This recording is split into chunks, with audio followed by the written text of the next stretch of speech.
Alright, let's take a look at adapting melodies for big band. We're looking at Our Love Is Here to Stay. And my initial vision for this song was just writing it for to be a trombone feature. But as I look at the melodies it sits now, that's probably a bit low for trombone. And although I could take it up an octave, that might be a bit high, especially sort of like coming out of the gates, especially for sort of like the vibe I'm looking for. So I think what I might do is, it appears as though I've lost a double bar here.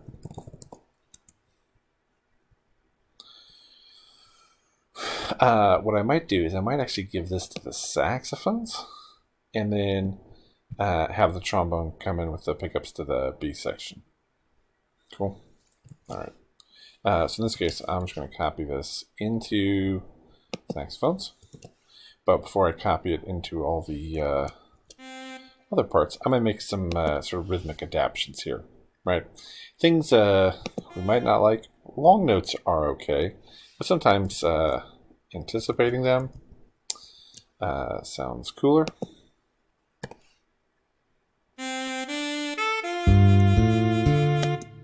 Right? And I think sometimes, anything we can do to get stuff off the beat also usually works out better.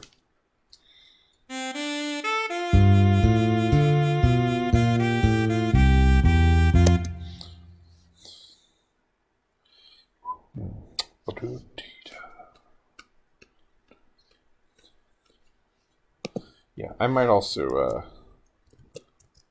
move that one to be on the beat, or anticipate beat 4 as well. Let's check it out again.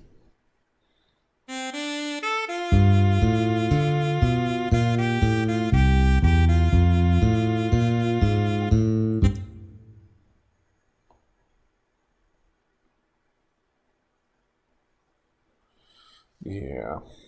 Okay, that'll be fine for now. I'm not sure how much I love it. But I do want to think about articulation.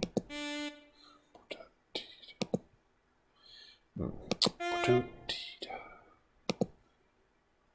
might do something like that. And to make my life easier, I'm also just going to have a starting dynamic of that's a 4/2, so that's good. I might make these quarter notes short. Again, you can make decisions now that you can change later. It's an important rule.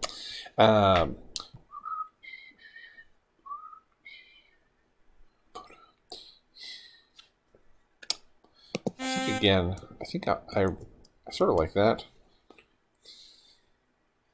There's a part of me too that wants to do like a little fall.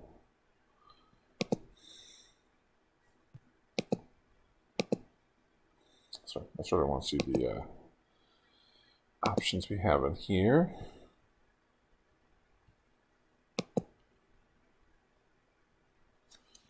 That was incorrect. There we go. Yeah, something like that. How's that?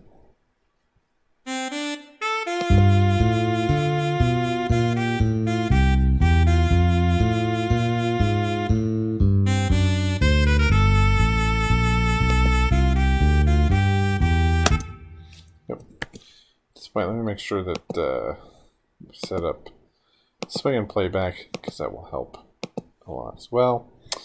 All right.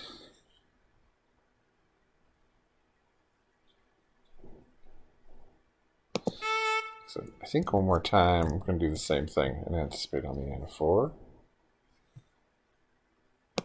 And I'm just going to copy that articulation I wrote in before, even though, like I said, it might not be my favorite.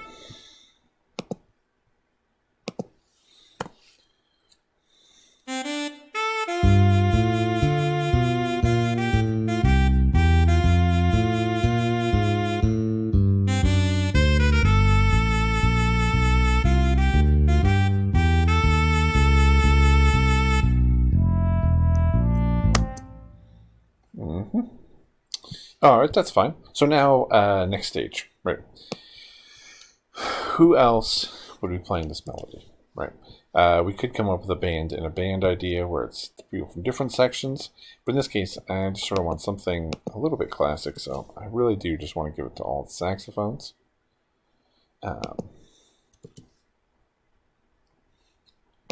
Should be fine. And then there's one more question we have to answer before we take the next step, which is, where do we want some of the coloring to come from? You know, do we want do we want this to be harmonized? Do we want it to be unison? Are there certain like obvious solutions? You know, it's not in the sort of upper register for the altos, so it's sort of in the lower register, which means there might be sort of less options available to us. And secondly, if we do harmonize it, is that going to prevent any other sort of harmonization that we might do for backgrounds in the brass? Right? These are sort of the questions that I might be asking. So if I listen to the whole section and play it.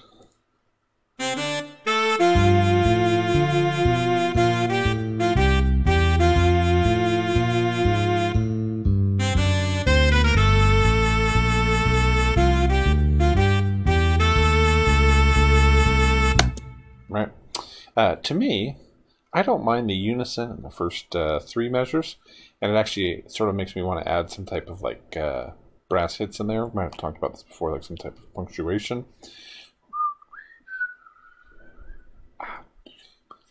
Right? So it could be that the brass hit maybe on the and of 4. And of course, you know, one of the easiest ways to facilitate this is to make the top note of the trumpets the same as the melody note. So in this case we have like a G7 chord, and it's all in unison in the saxophones, which gives us some extra freedom.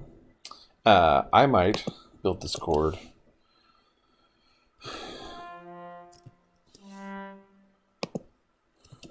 like this.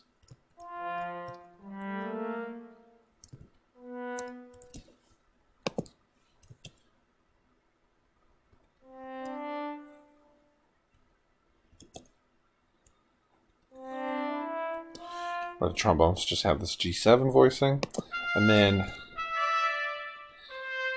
I might give the trumpet something just a little bit more interesting with this grip where we have the 9th sort of surrounding these other tones. You know, I don't know if I necessarily love this, but it again gives us a place to start.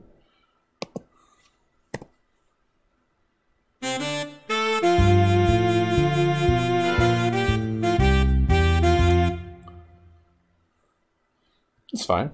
There's of course some more interesting things we could do here. Could make it a 13th chord, right? And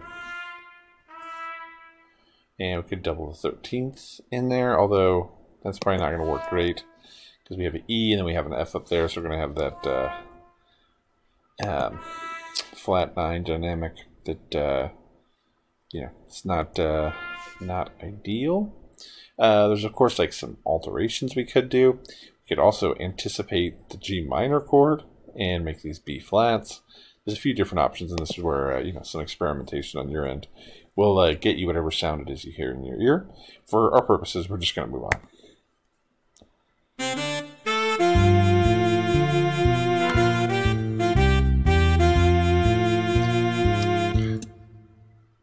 Yeah, for the next phrase here, I'm actually going to copy this, and I'm going to give a little bit of variation.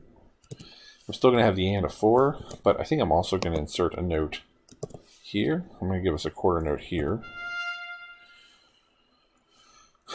But in this case, it's like, I think I'm going to have a B flat 7 chord, and then the next chord will anticipate the,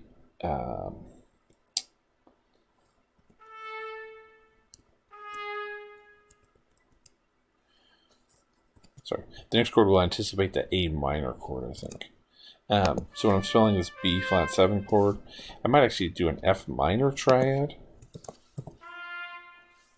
here, and then in the bone part, I might do that, and then we'll do A flat 7, D, maybe an F.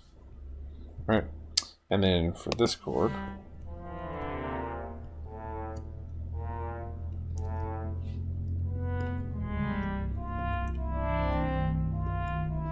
right, trombones, just like a nice little spread voicing here, root 7, 3, 5.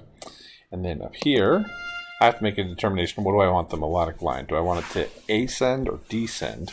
Because that might impact note choice. First, we could try ascending, so that'd be a G. I'll keep a C. We'll add the 9th in. And then maybe the 7th again. And one other little thing I might do here is I don't mind this note lasting all the way till 4 or 1. But for our purposes, I might actually do that just so I can hear those notes clearly in the playback.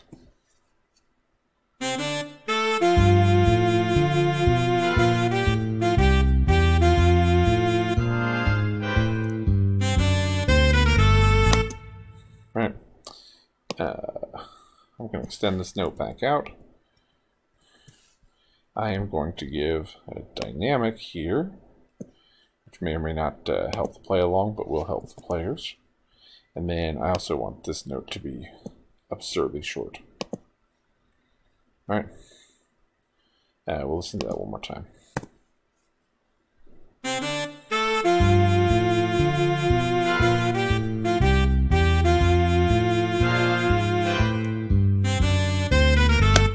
Right? Okay. We're doing good. So now a logical place for us to go into harmony might exist here, where the range sort of gets a little too high. In this case, we have a D7 chord moving to G minor. So I'll be voicing this note as it relates to D7. So in this case, if we're spelling a D7, C, A, and this note as it relates to G minor, and the melody note is A. So this actually gives us a chance to do something a little special. I'll show in a second. So again, here I'm spelling my D minor chord. I'm spelling my G minor chord, right?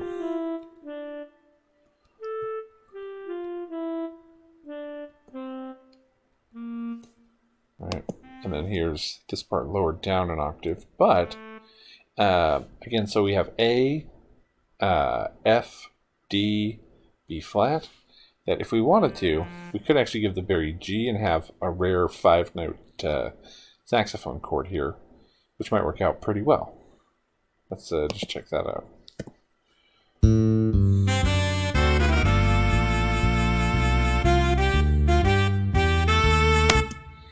Right? That sounds pretty good. Well, again.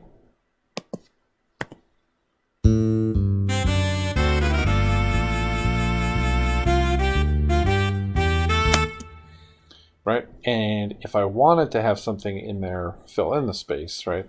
Perhaps a little like a unison line, either in the trumpets or trombones, might do that.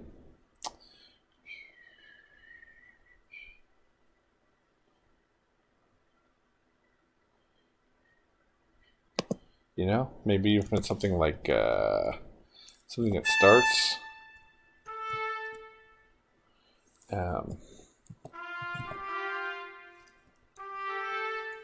Something like that. It starts on the top note, right? The A.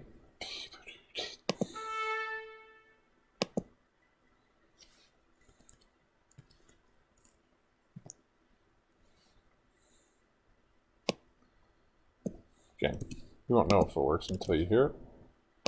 But since the saxophones are harmonized, I'm just going to opt to have the brass play a little figure in unison. This will create errors, but you can always change it later on.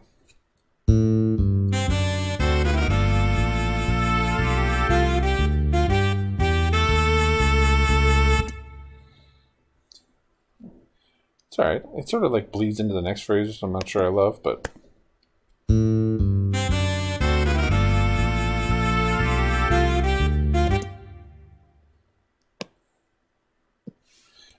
I could try moving it back a beat.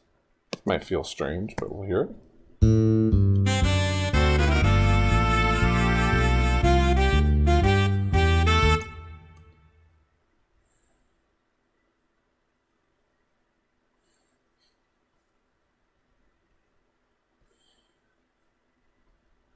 Yeah, I'm not sure I love it. Let's do it one more time.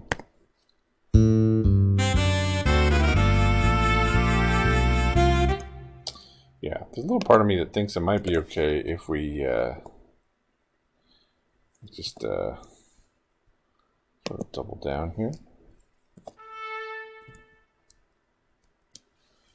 Do something like that.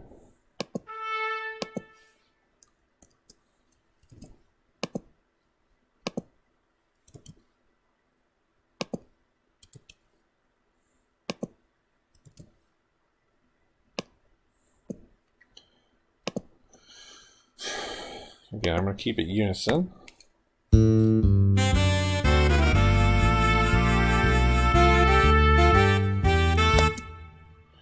Yeah, and so now's a decision point.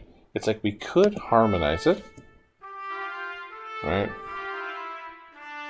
Could do something like this,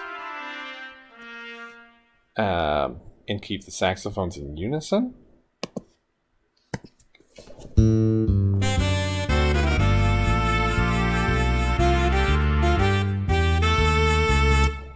Which is fine.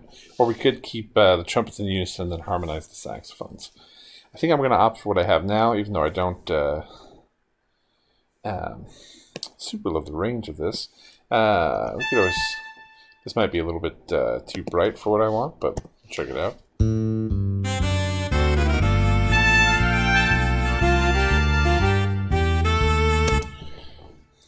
Yeah.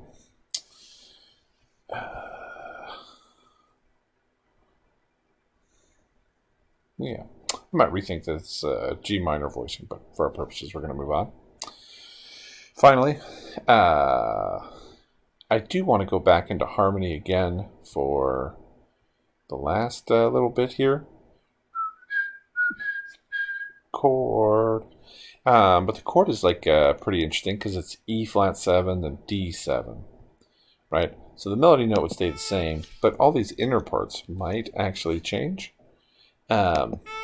And so this initially is the sharp 11, which we can substitute for the 5th.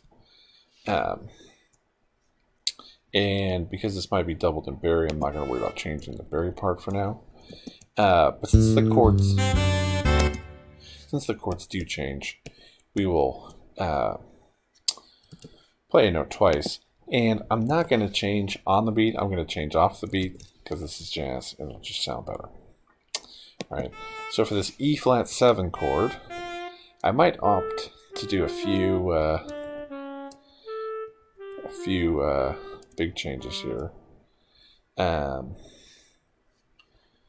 do something like this. But I might end up dropping this whole tenor, that whole tenor phrase down an octave. So we have a sharp 11 to 9. 7, 3, and then here's the, oh, this is actually a good lesson. To make this happen, we actually want to have the Barry play the root. That should give us the right chord, I think. There we go. And then, so in this case, now that the Barry's playing the root, we will have the Barry play the same pattern that everybody else is doing.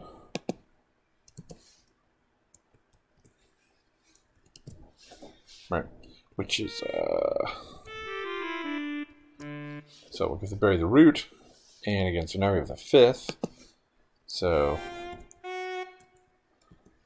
that'd be the 7th. Now we can be hip here and actually have the 9th, and then here we'll have the 7th. We'll see if we like this.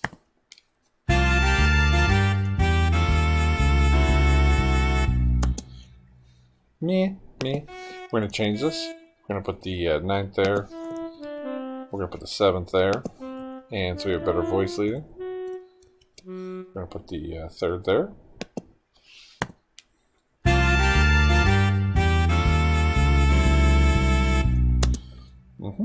Now the last thing I want to do is I want to add a big hit on beat 1 to sort of like announce that the trombone's going to be playing.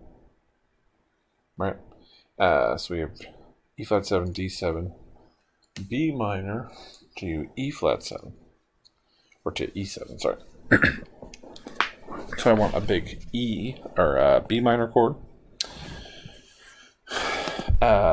There's a few different ways we might approach this. You know, since it is like a chord that sort of comes out of nowhere, if we pick something that's too colorful, it'll sound extra strange. But also, like, having the root as the top note is also, like, pretty boring. So what I'm going to try to do here is, well, we might experiment with a few different ideas. But again, to keep things simple, in the trombones, right, we're just going to keep simple spread voicing, because that'll be great. Okay, now we're going to give that a big marcato, and okay. Furthermore, we're just going to take a look at these parts and see if I copy this in. Look at that. It's not terrible voice leading. Okay, so now we just have to pick some notes for the trumpets and copy those into the altos. Then we have a big final moment here. So one idea, right? If we're thinking about what would fall well in the trumpet range is like a final note here on B flat 7, right?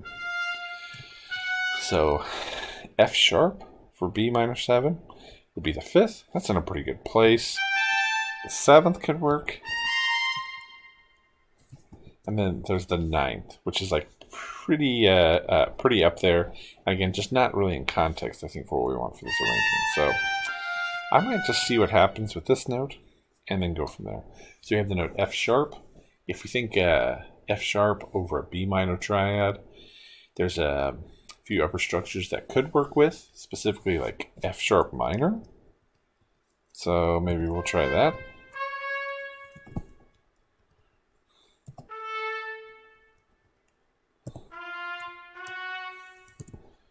Right, I'm not going to copy this in the altos yet because I want to hear it and see if I like it.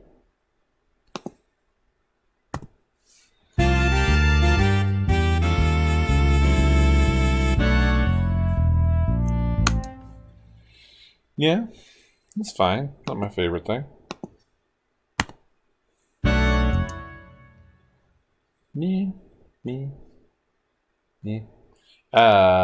What if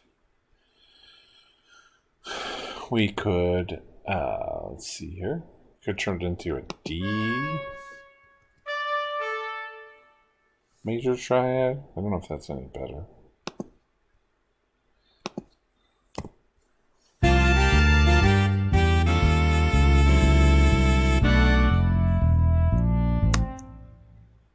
It's fine. If we're trying to be like a hip modern jazz arranger, maybe we actually turn this into some type of B7 altered thing. Make this this, and then if our melody note is still F sharp, there's a bunch of other possibilities we could look at. Something like that. Or we could just change this to be a crunchier note.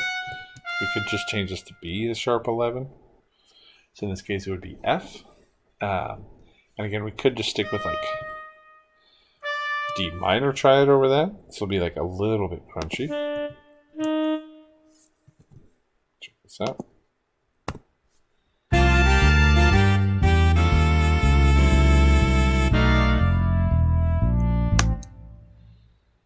Actually, I don't hate it. There's some things I would want to change here, where we're going to do this, and then also using the magic power of Dorico's scroll back feature. I also want to put in, yep, and then I'm going to use Dorico to change the note head to a slash. And we're actually going to just ditch the E7 chord. And I probably will copy this to there. Yep. Also giving that. that. And now we have like a nice little break for the trombone. The thing I still have to fill in is like what notes will the alto play.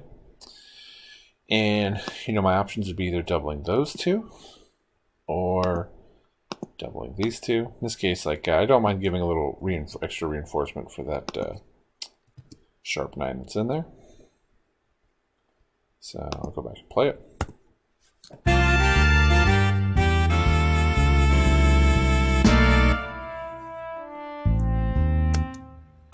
The more I listen to it, the more I don't know if I love it, but it could just be that weird snare drum sound.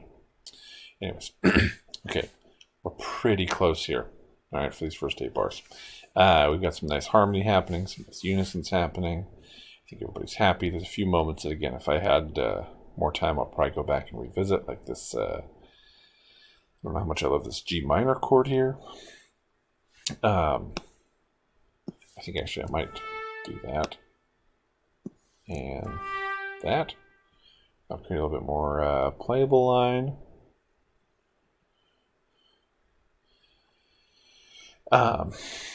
Things I want to think about, right, is when I'm making the drum part, right? In Dorico, I'd probably make the drum part look something like this, because again, I think this would get us the most effective thing, which is a lot of individual / region bars.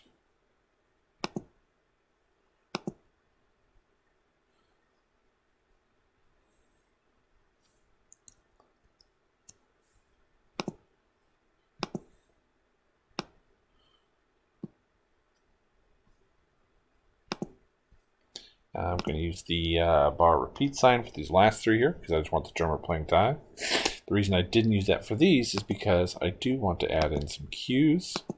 In this case, trumpet 1. And then another cue there. Trumpet 1. Dorico makes these very accessible. I probably will also create a cue here. That was the wrong cue, because that's the old version. We want alto sax 1. Yep. And I might even do the same thing for actually all the rhythm section parts so that they know what is happening in those first few measures. All right. And I'll probably do that here as well. I don't think bass needs that information. That looks weird. But it's okay for the guitar, just so that they can see. The only thing we might be missing in the chordal part here is whether we want the chordal instruments to also hit the and a 4 with the brass. For the purposes and sort of style of this arrangement, I don't really think that's necessary. Finally, you'll notice that I'm sort of ignoring the piano line, and this is just a workflow thing that I utilize, especially when I'm using Dorico, which is that I don't really think we need both a piano and guitar part for the purposes of some of these types of arrangements. Instead, I think what we want is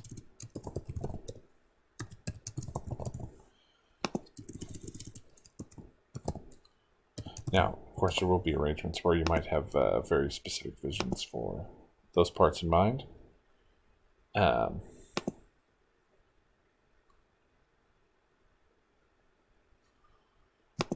But for the purposes of our parts, sorry, I'll fix that later. I think, yeah, there we go. I think for the purpose of our parts, it'll say piano guitar, which is what we want. Okay.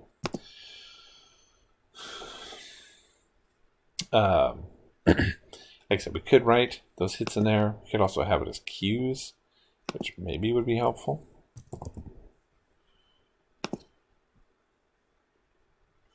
Oh yeah, that's right. When you do the cues, it covers up all the slash marks. So I would have to delete these slash marks to go back and put it in. But either way, I think it's okay. So seeing this and then knowing that I'm probably actually going to eventually just delete this piano line, I think that's all the information we might need for just like getting started for our chart. I'm going to hit play one more time and we'll just take one final look.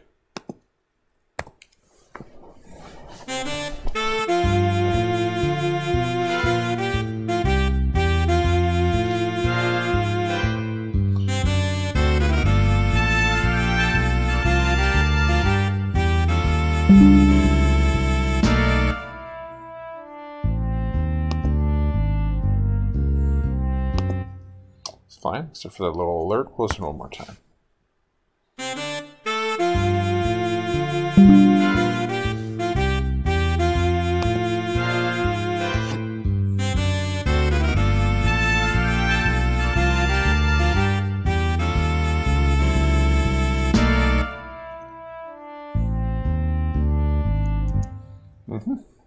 And of course, the next stages would be tweaking this melody rhythm, and then figuring out, okay, who's going to now support single trombone, where we have maybe the sax is playing some pads or something else. That should be good. Hopefully this is gets you started on some ideas for adapting your melody for the big band.